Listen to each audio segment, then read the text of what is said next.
All right. Well, hello, everybody, and happy Monday. I have a special guest today that I'm really excited about. This is John from Wild Yeast Bakehouse, whose bread I've fallen in love with and have to tell the whole world about. It's funny because I had a mission to make my own sourdough this winter, and now I don't have to. But anyways, John has created his passion into a business and has been sharing it with us locally. So I really wanted to bring him on and just share about it more with you guys. So welcome, John. Thanks for being here. Thank you. Thanks for having me. So really quick, let's just talk a little bit about you. For those of you who are watching, we're from Pennsylvania. We're down here in the Southeast corner. And so part of what I think is super cool is, you know, how you're sourcing locally. We'll get to that first, but first I wanted to hear more about your story, how you got started with this, so people can be inspired by that.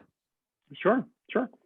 Yeah, I think my background, the quicker version is my background is in finance. I grew up in southeastern Pennsylvania, went to college at Bucknell, spent a few years after that up in the New York, New Jersey area, but came back into the Philadelphia area. You know, I grew up here. I know it well. I love it down here. And over my career, which spanned 30 years, it was, progressive, increase in responsibilities in finance roles, leading ultimately to a CFO role of a small energy company. And I enjoyed the work. It never felt like a passion. It seems like as the responsibilities grew, it was more of a chore and less of a pursuit, a calling, a vocation. So I've always been interested. Food has always been a big part of my family's life growing up. A lot of activities focused around food, and my parents had talked many times about opening their own sandwich shop, pizza kind of thing. They just love doing that kind of thing. I mean, that never materialized for a few different reasons, which we'll get into later as it relates to my story. But I started approaching the age, midlife, whatever you want to call it, and I started saying, I really need to start finding something that really captures my attention, something that I can really kind of get involved in. And in my career, I was doing a lot of work with smaller organizations. I was involved in some M&A activity. I was working at startup organizations, and I love that kind of atmosphere. And I love being around the people that had that passion around something. And, the leaders of these organizations who just don't know how to say no to something. They have an idea, and there's nothing that's going to get in the way. And they've got the vision, and it just perpetuates and starts to filter throughout the organization. And it's a great environment to be in. But there's still a piece missing for me. And leading up to COVID and the lockdown and everything else, I knew I had started taking some steps to make a transition. And I think for me, and I can't point to when this really started to happen, but the questions that you start asking yourself internally go from what happens if I do this? All the fear of what happens if I make a change, this won't work out, people won't like me. The question started to become, for me anyway, what happens if I don't do it? And when you start looking at things that way, it just opens up a lot. It's a lot of self-reflection. It's a lot of, well, wait a minute, other people are doing this. Why can't I do this? What happens if I wait another year and this opportunity passes me by? So with the lockdown and where we were when everyone was kind of looking inward, spending a lot of time at home, I had pursued taking some culinary classes at Delaware Community College. I was looking at food truck ideas. I was looking at, what could I do with these new skills? And I came across through Instagram, really, started coming across communities of people doing sourdough bread. And I was seeing this and seeing the openness of the community and the uniqueness of the product in different areas of the world. And, you know, I thought to myself, okay, this is something I like to do. I like to cook. I like to bake, but I don't like the preciseness of certain kinds of baking. To say that the right way, everything has to be down to the, you know, to the gram and things like that, sort of pastries and things like that. But it was such an open community, and there were stories of people in lockdown going from selling a loaf or two, or donating a loaf of bread or two locally, to giving it to friends, to expanding into a subscription business, expanding into a storefront, all, you know, within a few months. And I said, okay, well, here's something that you can do. It's food related. It's making connections with the local community. It is kind of fueling that desire to come up with, you know, a unique product and put your stamp on something locally. And that's really where it started to take off. I started looking around, certain finding flour was one of the, you know, the hard parts at that time. But that led me to some of the local mills and local farms, which weren't having supply problems at that point, which you know, cheers for the local supply chains in this kind of environment, how they hold up. And it led me to some tinkering around, and, you know, I'm kind of the mad scientist part of me that likes to tinker with new things. This fueled that, and it was a way to start to bring all those things together. And as I started looking at it as, okay, can this be a business? It was a little daunting looking at, okay, going from an income, you know, a steady income, to selling a loaf of bread at a few dollars per. When you do the quick math, it's a pretty daunting transition. But I was seeing it happen. I had models to follow in other parts of the world. There were plenty of people in the UK and in California, and knew that this was a possibility. And it started to pan out. It went from a few neighbors to, I think I got my first order from a neighbor for 6 loaves of bread, which I thought was almost insurmountable to do that in one day, for some Christmas gifts for her colleagues at work.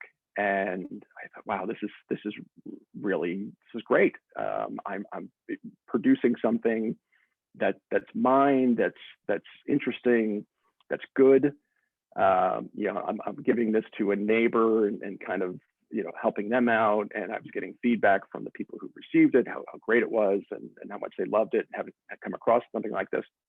So went from there and said, okay, now how do I now turn this into a business? So it allowed me to draw on all the other years of background experience in a lot of different areas. And I started doing the research on, okay, for what does Pennsylvania require to do this out of your home, and all those things that have to fall in line. And again, as the momentum builds and you start to knock down a few of these obstacles that you've got in your mind of, well, why can't I do this? It started to come together, and I'm in the fortunate position where I had the resources to kind of take the leap to do something like this. The environment, there weren't a lot of new businesses popping up that were going to get in my way. It was just the opposite at that point. There was a local bakery that was still producing bread and having remote pickups and show up for an hour in the day and pick up your orders. But even then, there wasn't much around here that was doing what I had envisioned that I could do. So that made that kind of an easy pursuit. A lot of work, but as the pieces started falling into place, my challenge was, how do I know that this is going to be something that could take off? Because it's to go from a single pan and a home oven and a couple mixing bowls and things like that to what's behind me and around me right now in my little home bakery is some pretty big investments. And that led me to this idea of a subscription, kind of a CSA model for bread for the local community. And being able to sign people up for a subscription model gave me the sense that, okay, they're willing to create a community bakery where they're investing in me and I'm in return producing, things for them on a regular basis. And it allowed me to get a little more in tune with what the local needs were, what the preferences were, and again, give me the confidence to kind of scale up and start to build, a forward-looking business here, rather than serving 3, 4, 5 customers, to think of, okay, what happens if what do I need to do 50 or 60 or ultimately get to a market, a farmer's market, or my own shop? What would that require? So it all just started to fall together. I mean, it's still shocking to me that as things started rolling, I think it was 6 months, the things I had planned on doing in the first 2 years all started to fall into place. And within 6 months, I had achieved all of those, from, I think, a skill level, to the outlets that I was serving, to the number of customers, to a whole host of things that I didn't realize. And for me, that just speaks to when you really get passionate about something and get into it, what you can achieve, and how quickly you can achieve it, regardless of the environment. There were a lot of headwinds to something like this not taking off over the last 1.5 years, 2 years, but it really has, and I'm thrilled. So. Love it. I love it all. Yeah. I love, like, you took the leap, and if you hadn't, we wouldn't have this amazing story and bread and everything. But also love how you said you saw it was possible because others were showing you it was possible. And that even helped, fuel your fire even more. And now you're doing the same for other people by sharing your story, which is so cool. That's why I love this stuff. I love spreading these kinds of stories, because, we're heading into a time where I really think entrepreneurship is going to be the way of the future, or more people are going to realize, hey, you know what? I've lived in this job setting that's just not satisfying. And I think a lot of society feels like they just have to, but I think we're breaking that down, and, more people are, moving towards their passion, which is so fun. It's so cool. So I love your story. Yeah, absolutely. What I also really love, because when I found you, I was like, oh my gosh, I had no idea that we had these farms in PA who are growing grain, and it's non-GMO and it's all this amazing stuff. And I was like, kind of in this place of like, I really do want to source local, almost 100%. Like, I want to move towards that and keep moving towards that. And, it's sometimes it's like quite a learning curve to find everything. But once you, like you said, once you put it out there, it just comes back to you. And so I want to talk a little bit about how you, like, the farms that you found, and, because I think it's so important in this time, like with our supply chain, to the point that it's breaking down. Right. And, many people are just so used to the quote convenience of running to the grocery store, but it's at the expense of so much, I find. Right. Like you're losing this beautiful community opportunity, right? You're losing the quality, which obviously affects your health. But then there's also this beautiful thing of supporting other smaller businesses in your proximity, which is also beautiful. So I love hearing more about the farms and how you found them, and like, can I buy things from them too? Or like, maybe I should go look them up. Yeah, absolutely. So, how I discovered them was, as I started doing this, I went to kind of exhausted the flour supply I had here in the house. Went to the supermarket at the end of 2000, what would it have been then? 2020, 21, where, the shelves were empty. Everyone was making bread at home, and, you really couldn't find anything. And I guess for me, I guess the closest I would have come to sourdough may have been, a Trader Joe's loaf or something at Whole Foods or something like that. But, when you start looking at, okay, I'm going to start using whole grains, even store-bought whole grains, you start to notice the difference in the taste and how much better things taste when you do that. So when you couldn't find flour locally in the grocery stores, then I went online and saying, okay, the big mills that are out there, what can they ship? And they were even running into some problems in terms of supplies, but had just this wealth of things you never come across, all different varieties of wheat and some of the heritage grains and things like that. And I said, okay, this is interesting. I'm going to figure out how to source some of this and bring it in. And when I started making the bread with some of those flours, I'm like, God, this is amazing. It's a completely different, you forget how good it can be when you pick up a loaf of something at the store and you look at the 50 ingredients on it, and it's all stripped down, and it's convenient, and it lasts on your counter for 3 weeks and everything else. And that's all convenient, and it's great for kid sandwiches and things like that. But when you taste kind of the real thing, that the simple flour, water, salt, you start to appreciate how good it can be. So in trying to find other sources for flour, just stick with that, I went to some of the bigger mills and learned a little more about the different varieties, and then it started to search locally because, even just the cost of shipping and things like that, I said, there's got to be a better way. And I came across, Pennsylvania has a few old mills. One in Doylestown called Castle Valley Mill, which is an old stone mill. They do all stone ground grains, and they source most, I don't have the exact list of everywhere they source, but they source southeastern Pennsylvania, a little bit into New Jersey, and a little bit of northeastern Pennsylvania. But they have the relationships with the local market of local farmers. They're not technically organic. They don't check a few of the boxes, but they're very, very close. So, all the practices that they follow. And it was great to learn about a local business that was doing it. I had no idea that you could go and get something like this. And they sourced all these ancient grains. They sourced, all their kind of core product is their stone ground whole wheat. The only thing I was missing there was a bread flour.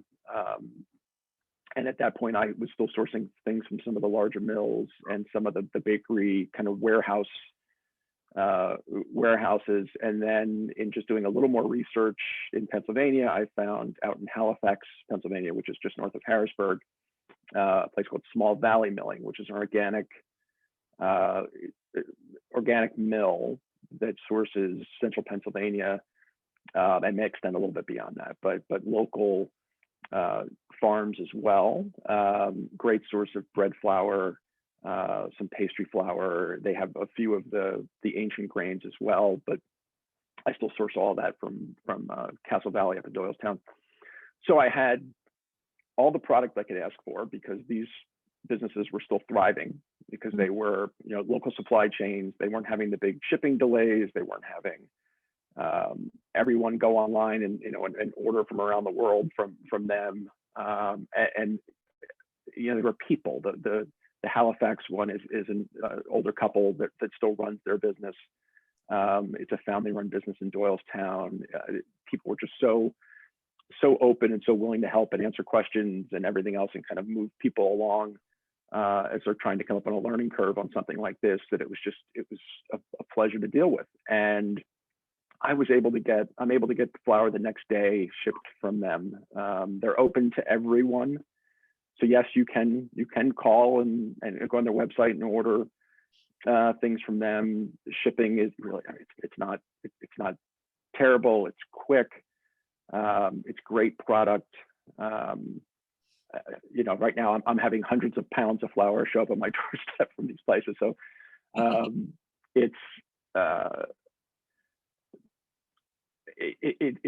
a treat to be able to have that locally and know where it's coming from, know who's doing the work. You just get a comfort level with it that you don't get from some of the bigger places. And yes, it's cheaper in some places, and I may be able to find similar products. I'm sure I could, but it fits with what I'm trying to do in building a local business that serves the community. The closer I can get everything to the local community, the better. So as I look at other things that I use beyond the flour, and I've always been a big fan of going to the farmers markets. We have one here locally in Bryn Mawr that I would go to every week before I was down in media. Local honey producers, maple syrup, some of the fruits in the summertime that I put into breads, local businesses that are sources of seeds and nuts and other kind of inclusions that we end up using. It's all here. You don't need to go to the big stores to find all that stuff. You can find it locally. You get to know the people, they get to know you. It's nice to be able to go in and when I go in for raisins and cranberries and all these other wonderful things that we put in the bread, and be able to talk to the people that run the businesses on where these things are coming from, and it just fits with what I'm trying to do. And you sacrifice maybe a little bit of the convenience and some of the economic advantages of going to these massive producers and things, but it's so worth it. The quality of the product is so much better and fresh, and the relationships that you're able to build as well when you run into an issue from a service standpoint. You just can't beat that. No, absolutely cannot. Like, I think it's so worth it. Like, I think that's where I think we all are heading. I hope, maybe slowly. But I was like, pleasure is more pleasure, joy, connection. We kind of lose that in that corporate infrastructure. It's almost like we're all zombies going to the market, picking up our stuff, right? Yeah. But this is just like a beautiful human experience, the way it always once was. So I love how you shared that, and I'm personally excited that you found these places, because it made me aware, and I'm like, ooh, yay! I'm excited to connect with those folks as well at some point. But that's amazing. Like, I love it, and I find a ton of joy coming and seeing what you have, looking at your photos, trying out the new things. I'm more of the artist person too when it comes to baking. I'm not like a precision. So I hear you on that. But yeah, it's such a joy to come and see what you've created, and to be able to enjoy that culmination of everything you've been working on. So I appreciate that. What I want to talk more about for people who maybe don't know is the quality, right? And the style of bread, and how it is more, it's easier for us to digest. It's, a better option for our health, because our modern grains took a turn for the worse. So, maybe we're thinking in terms of the short conveniences and the short money savings, but I don't think what people are thinking about anymore, unfortunately, is the long term and the prevention, and how that short-term savings or convenience in the long run doesn't help you out, versus the sourcing the best quality, and choosing better forms of making things like grains, for example, benefits us in the long run. Sure. Well, I think most people would be, if you ask people the difference between white bread and whole wheat bread, for example, start pretty simple. People would, the reaction would be whole wheat bread is this dense, gritty kind of, it tastes okay, it's a little bitter, but that's the commercial whole wheat bread, right? That's still the whole wheat bread that is probably roller milled and doesn't have all of the bran and everything else in it.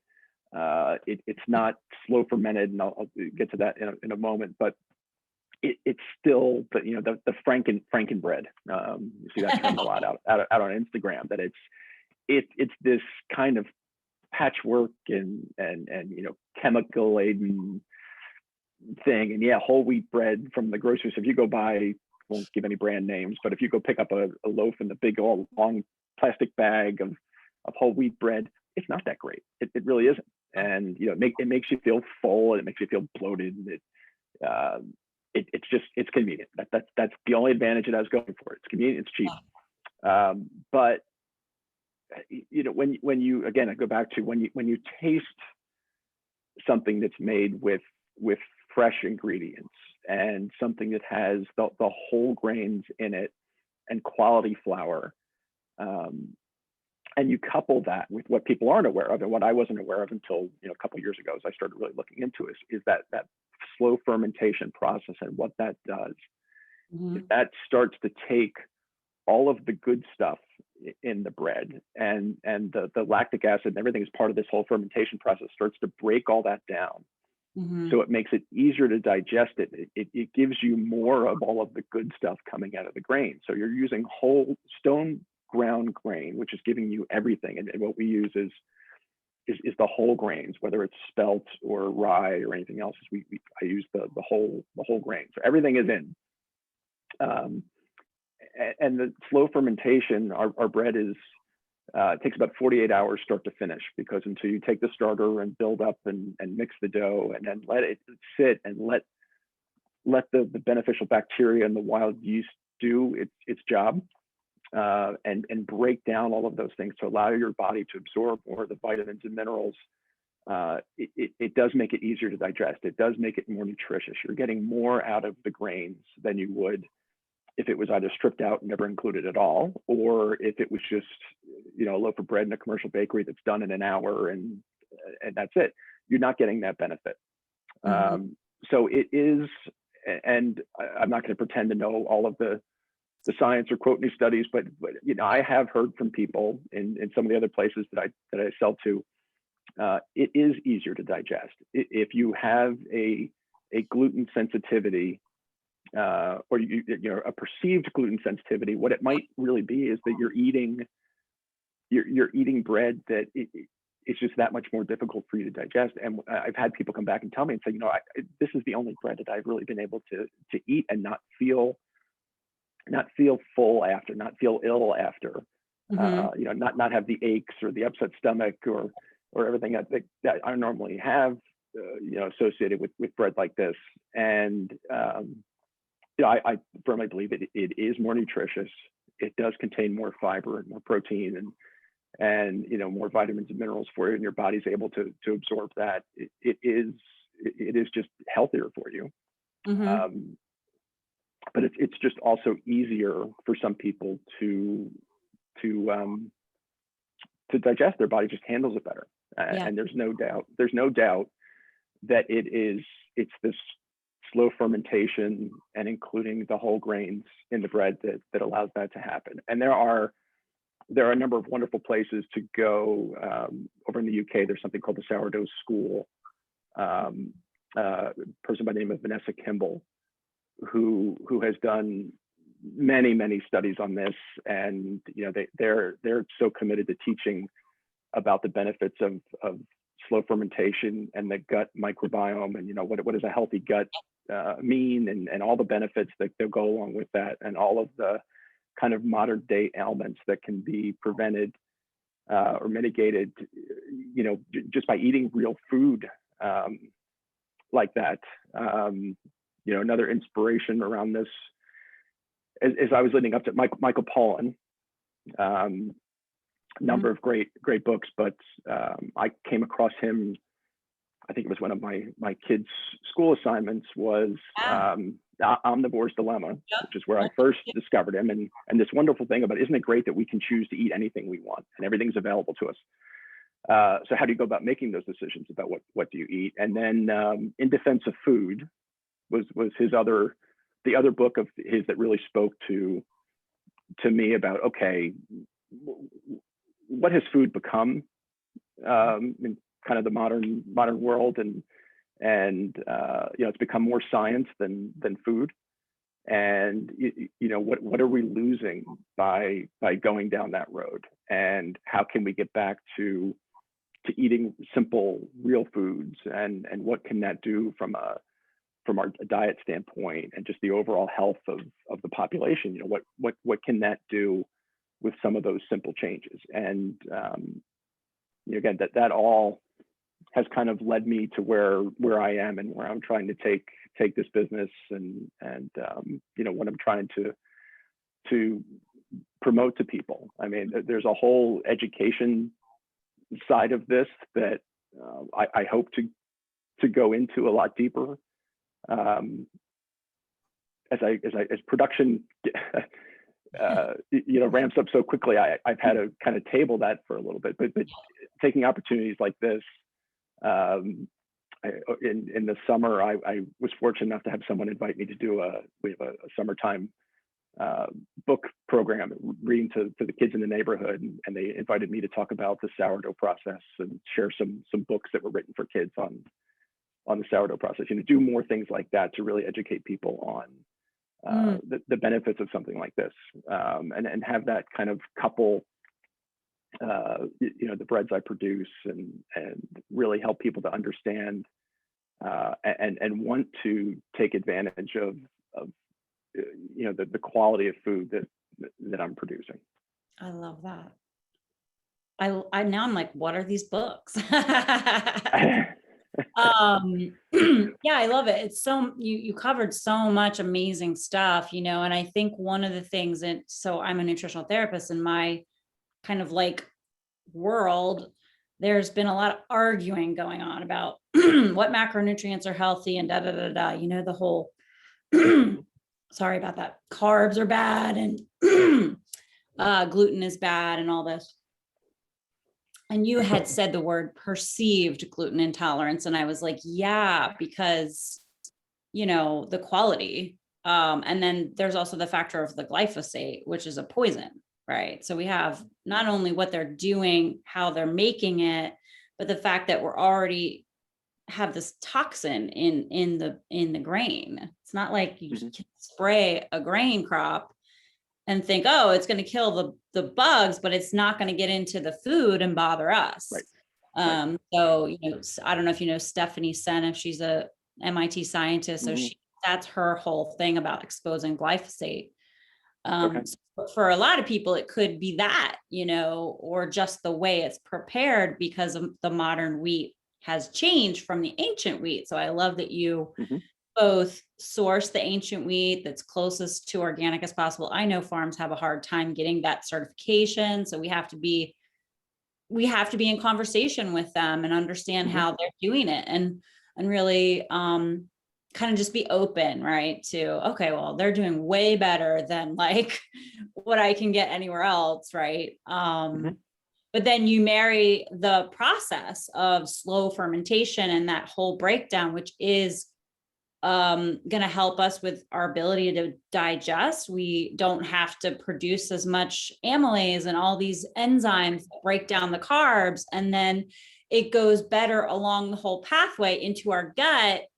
And what's really cool about fermented bread and this process is that it acts like more of a resistant starch, which our microbiome in our gut really loves. And it helps our good gut bugs that we already do have, hopefully. It helps, it's like food for, so it's like, it's just this whole beautiful, once you understand, that process and the quality, and then how our bodies work, it's like, oh, well, obviously this makes so much more sense for my health and well-being, and some people, have a lot of trouble with grains, and they just need to do some healing in their GI. So that was me. I had to avoid so many foods for so long, and it was just a tough, it's just tough, to live like that.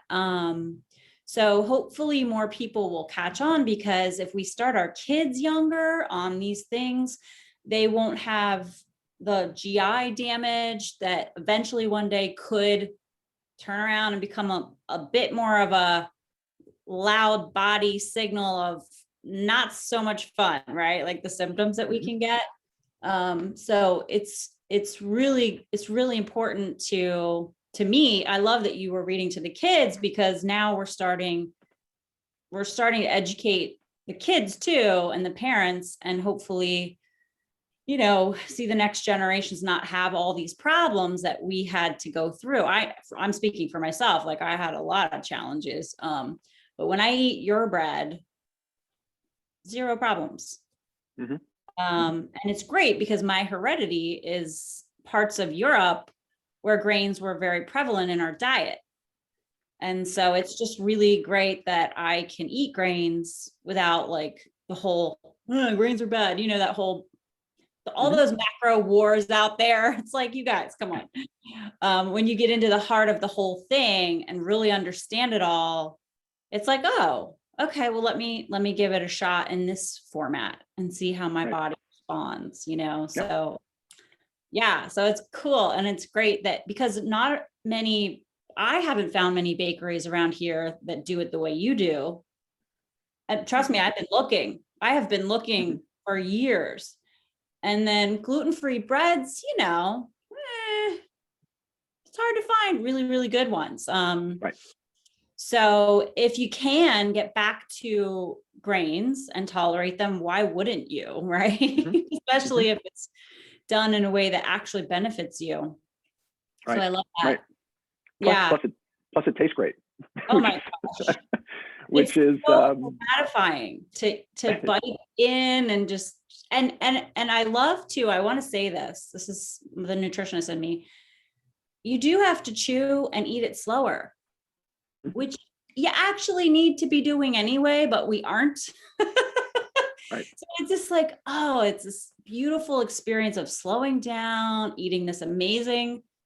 I like it fresh. I like it toasted, but when I first get it, I just slice it off and eat it fresh. And it's like the most gratifying thing to just chew it. Right. And it's the simplest. It's flour, water, and salt. That's it. And you look at it and you're like, well, how can it really? What have I been missing? And when I have a lot of people that I've come across as I started rolling this out. So, well, I can't eat bread. We don't like having a lot of bread in the house. And I've got my folks in January who are kind of taking their pause for the month and going low carb and everything else. Right. But when they taste it and they're like, wow, this is really, it's good. It makes you feel good. It's a comfort food. And if that's all that people got out of what I was providing, that's great. That's perfect. But people are starting to ask a little more questions. What does this really mean? And that's why the education part of this. I'm going to be placing certainly more focus on that as I move along in taking some of all this wonderful information that's out there and get people to understand why. Not only does it taste good, and in a month or two, if you're eating this weekly, you'll start to feel a little different. You may not notice it right away, but you'll start to feel a little different when you eat this.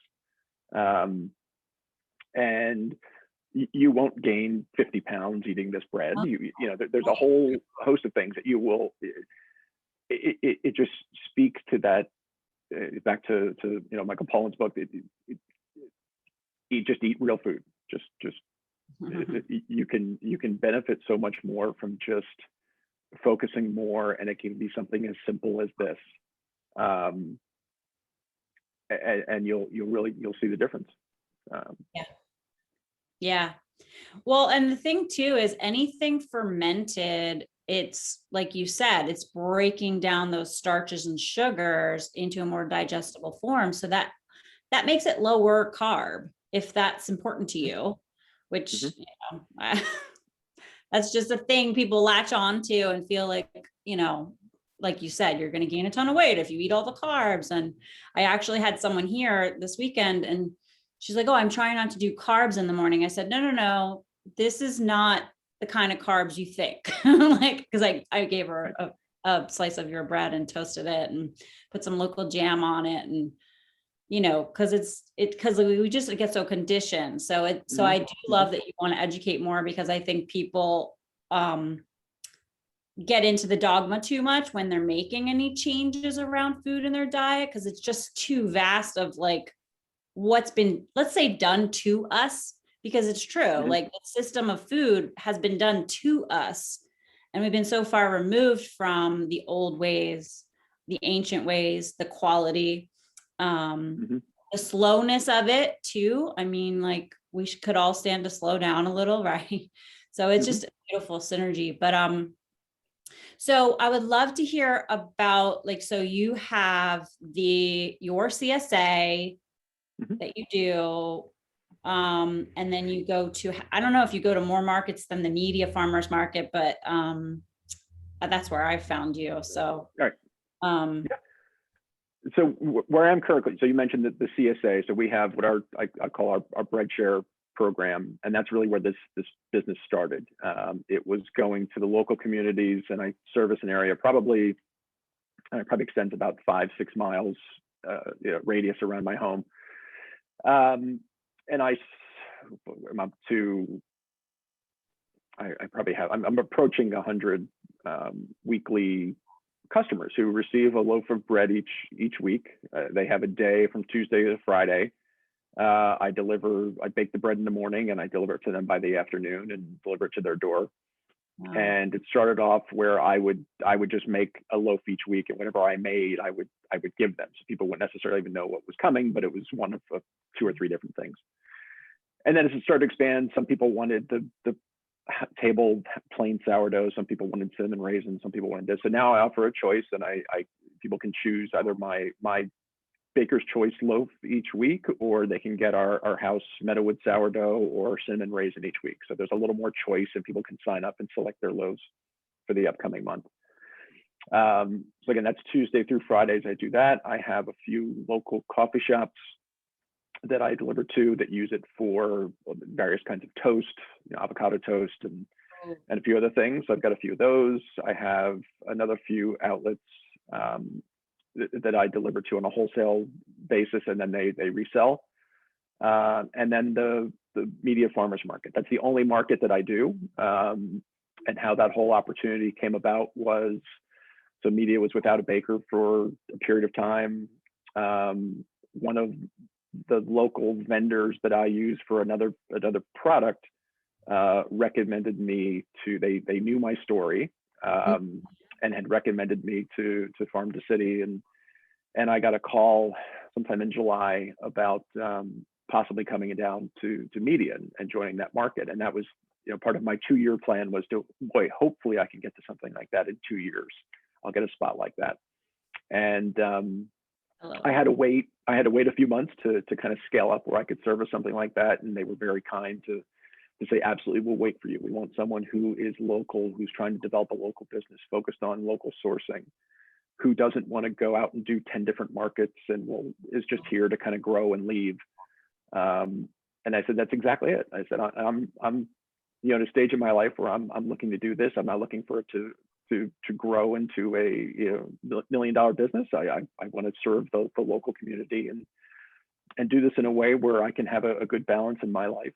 And it's perfect. So yeah, so the media market has been just a fantastic thing for me, because it gives the subscription business and dealing with local community for someone like me who's about as introverted as you can get. If you've known me in the past, that doing something like this even is a shock to people who know me. But doing that subscription business, there are the customers who know that I'm coming and will come out of their house when I show up and be like, oh, this is great. We look forward to this day. And isn't this wonderful? And thanks so much. But to have those Sunday mornings, even on a day like yesterday where it was 10 degrees, to have those relationships and being able to get out and people asking questions and be able to really talk about what I'm doing and see the people and interact with them and build the relationships with my other wholesalers and the other outlets that I have and the community on Instagram. And it's just been fantastic. And you had made the comment before a few minutes ago about the kind of corporate kind of being in the office, and you've got those relationships, and you got a lot of forced relationships in that kind of environment and stuff, but you're not out, those relationships are not built around something that you're necessarily passionate about. All of this is, and it's so, great for me to hear, this loaf of bread, this is part of our Sunday morning ritual. This was part of our Thanksgiving. This was, you saw the post the other day about, baby's first sourdough for someone who had picked up a loaf of bread. And I'm like, that's fantastic. That's what makes this, so worthwhile for me right now. I love the product that I'm making. I use it all the time. But for me, something as simple as, it's just bread. It's nothing, it's not so revolutionary, but it's such a part of people's daily life. It's a great thing to know that I'm, those 100 people that I deliver to a week, or everyone that I see at the market and stuff, that it's somehow part of their family, day to day. It's a great feeling. Mm-hmm. It's so heartwarming, and I almost started to cry. It's so beautiful.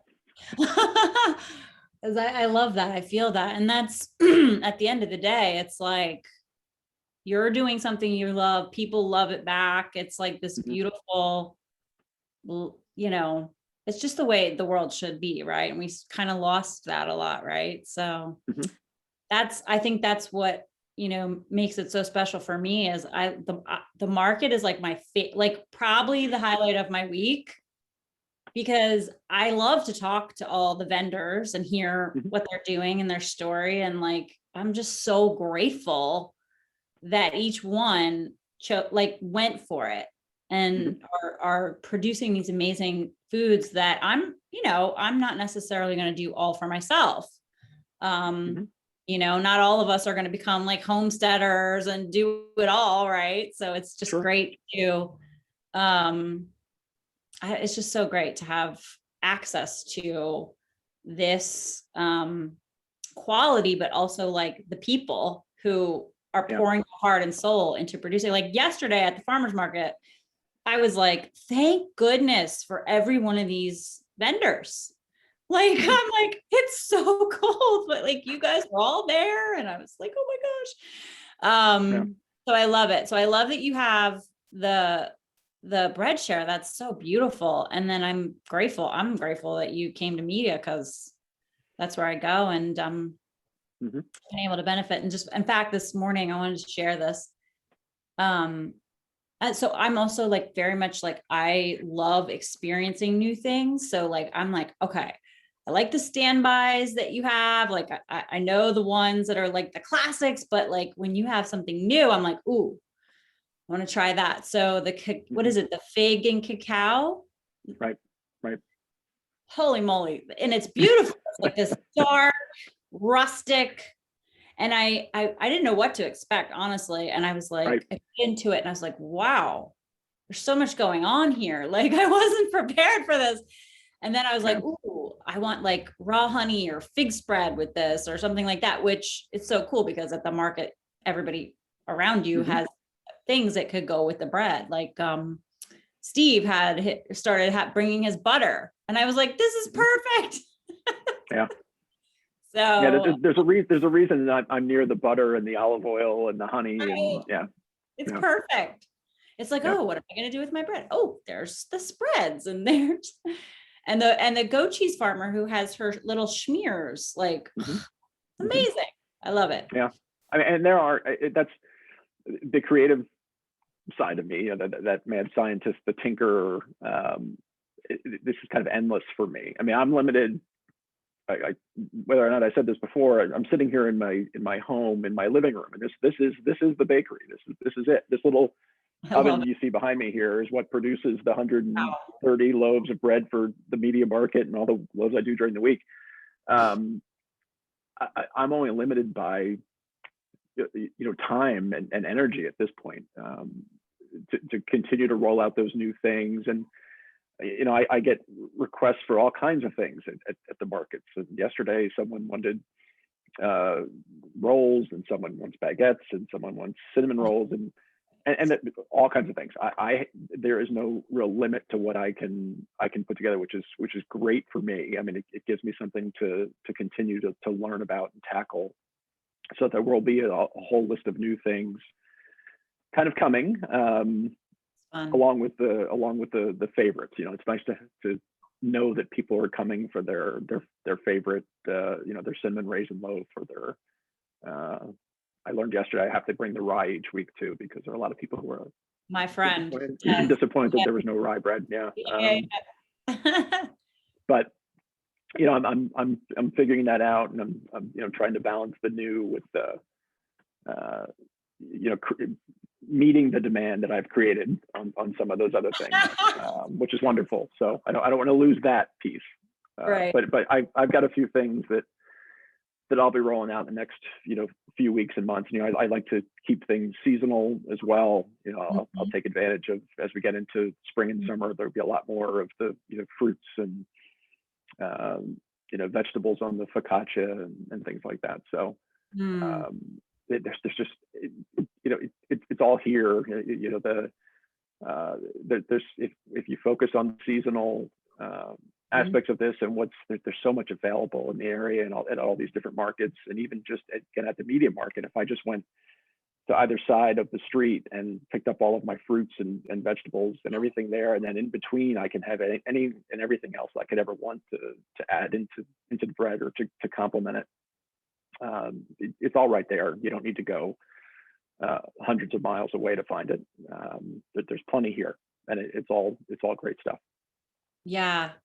I love that you said that. Like, you know, I've been so passionate about local and seasonal and all of this quality, obviously. And, you know, people are just kind of slow to catch on, but I think we're in a time where you guys might not have a choice at one point in your life. Like, you might see something kind of, you know, I don't want to be, I mean, but I love that this state itself, and I'm sure other states have their thing too, but like, we really are living in a land of abundance, you know, and yeah, I'm just so grateful for all the people who are making that happen, you know, who are seeing that, and so we really do have access to quite a bit. So yeah, it's beautiful.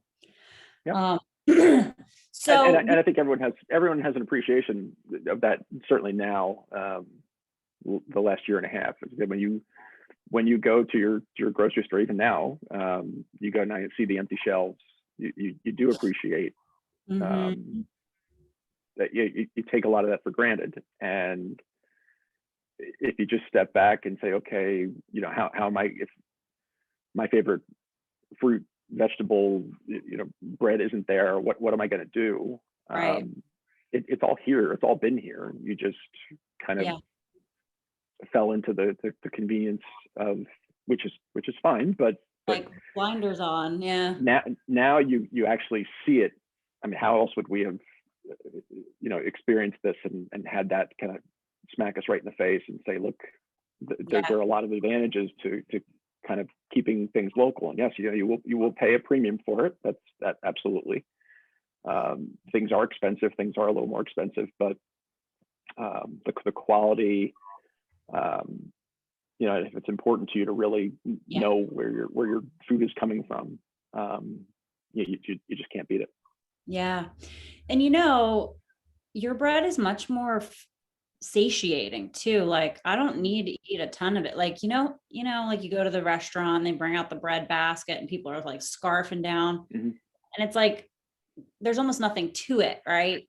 Because if you eat a real piece of bread, you're going to be much more satiated by it, which for me stretches out how long the bread lasts us here. So like, I'll eat a little bit fresh as soon as I get it, like the first couple of days, then I'll start to toast it. And then I'll be like, oh, I want to freeze this, you know, slice it up and freeze it. And then till I get the next fresh loaf, and the whole process starts again. But I mean, I have some of the bread left from the last time I got bread from 2 weeks ago. So I've been able to stretch it out because it's just so satisfying and so you don't need to eat a ton of it, right? So it really, we have to start rethinking this, like it really does make a lot of sense. Even though initially, like, you're like, oh, I'm going to pay $8 for this bread where I can get that store for 4 or 5. Like you're not, it's not a comparison at all. It's completely a whole different ballgame. So I think it's going to be important for people to start to understand that more and hopefully experience it more for themselves. So yeah. So where can everyone find you? I know not everyone watching is necessarily going to be from our neck of the woods, but some will. Sure. So the business, it's Wild Yeast Bakehouse. Wild yeast coming from the fact that this is all, there's no commercial yeast in this business. It really is all the naturally occurring in the flour and the air and the water and the environment. So Wild Yeast Bakehouse, the website is wildyeastbakehouse.com. We're on Instagram at Wild Yeast Bakehouse. You can find us, the website will have a little bit of background on myself. It will have, the highlights of some of our more popular breads. That's where the order forms for the subscription business and kind of the ad hoc ordering that I do for some larger orders. The market menu is there. I will periodically run, kind of special bakes throughout the year around different events or holidays or things like that. So all of that is there. Instagram is chronicling kind of this journey over the last year. I started this business in April, so we're coming up on a year almost. Wow. So you can kind of see the evolution of the business and the breads and some things that I'm trying to do there as well. So, those are the places where I interact with folks the most. If you're familiar with the Nextdoor platform, I've kind of been in and out on that. I mean, it's great reach for the local neighborhoods. It's certainly not as dynamic as an Instagram or what I can put through on the website. But that's how you can find me. And that's where you can learn more about my background and our business. That's amazing. Yeah, definitely go to the Instagram because you'll see all the bread and you'll be like, man. That's how I'm like, oh, I gotta try that. For people outside of PA, do you have any thoughts for where they could maybe source something similar to you? Do you know of a national kind of collaborative group that people could go and like find sources near them? There is, I apologize, I should have looked this up before we got on here. We're coming up on Real Bread Week. So there's a group in the UK. Okay. And the name is escaping me right now, but the Real Bread campaign. And I believe it's around April 1st, because April 1st is National Sourdough. Everything's a National Something Day. April 1st is National Sourdough Day. And maybe that's why maybe that's why the business launched that day. But there is a lot of information around that Real Bread Week, Real Bread campaign, as related to sourdough and naturally leavened breads. But if you go on Instagram and just start looking under sourdough, naturally leavened bread, micro bakeries, there's just a tremendous community out there, and it is the most kind of caring and generous community that I've seen. It's just the people are spectacular. There's just so much to learn. And people are so upfront and outgoing with sharing the things that they're doing, not only just the pictures of what they're doing, but the recipes and the sources for where they get the information, and everyone is so willing to help and respond to questions. That's fantastic. The Sourdough School that I mentioned, again, Vanessa Kimball runs this in the UK, tremendous source of information there as well. But I will almost guarantee that there are, my equivalents in your area somewhere, close by. There's so much more of this. I'm, again, fortunate that there's no one immediately here. So I was able to kind of, tap this local market, but it's a whole lot more common than you think. It really had caught on, particularly over the last few years, as people were kind of tinkering with this and finally had the time to learn something like this. So again, it's definitely out there. I would search under sourdough, naturally leavened, wild yeast breads, and you will definitely find something close by. Awesome. That's helpful. Thank you. Yeah.